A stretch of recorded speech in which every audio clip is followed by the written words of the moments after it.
Au fond, ceux qui étaient contenus dans la pensée si neuve, si fraîche, si novatrice si l'on tient compte de la période à laquelle elle fut formulée par Thomas Sankara, c'est-à-dire à la fin des années 80, alors qu'il existait à l'époque une vulgate dominante dans la gauche à laquelle il appartenait intellectuellement, qui ne tenait aucun compte de ce que lui, Thomas Sankara, mettait dans le débat et sur la scène. Des questions comme la souveraineté alimentaire, des questions comme le patriarcat, des questions comme la reconstruction écologique de la destruction de la nature, dont il désignait les responsables, rompant ainsi avec tous ceux qui considéraient que c'était en quelque sorte des fatalités qui résultaient des caprices de la nature elle-même. Non, il disait, ceux qui mettent le feu à nos forêts, c'est ceci, c'est cela, c'est telle puissance d'argent. C'est eux qui ont détruit la nature et qui nous ont mis dans cette situation. Thomas Sankara, même si bien sûr c'était un autre contexte, bien sûr c'était une autre situation, c'était un autre moment, bien sûr ça n'a duré que 4 ans, mais il fait partie de ces moments inspirés de la civilisation humaine où parfois quelques hommes, quelques femmes, à eux tout seuls, ouvrent un chemin parce que soudain, ils ont eu la prescience, ils ont eu la compréhension, ils ont eu la capacité de créativité et d'invention qui leur montrait de quel côté roulait la civilisation humaine. Nous aussi, Français, notre histoire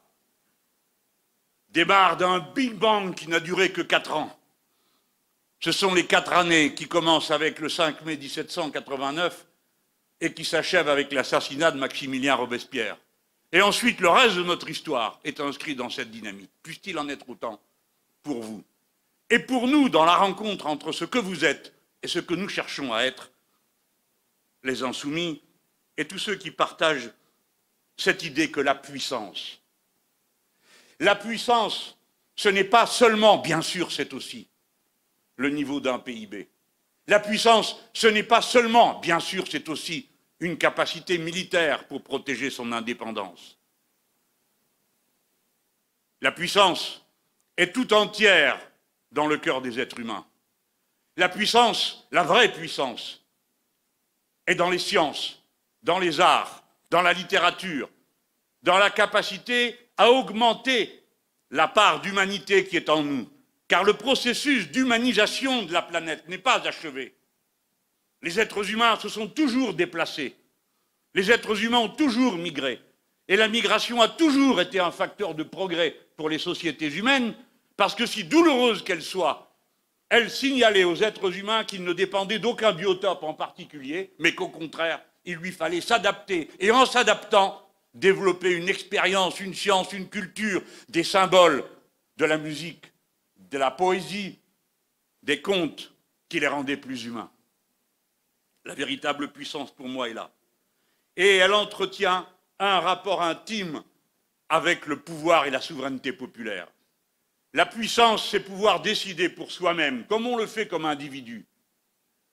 le faire collectivement, et que lorsque l'on a décidé, ce que l'on a décidé s'applique, non seulement parce que ceux qui sont chargés d'appliquer le font,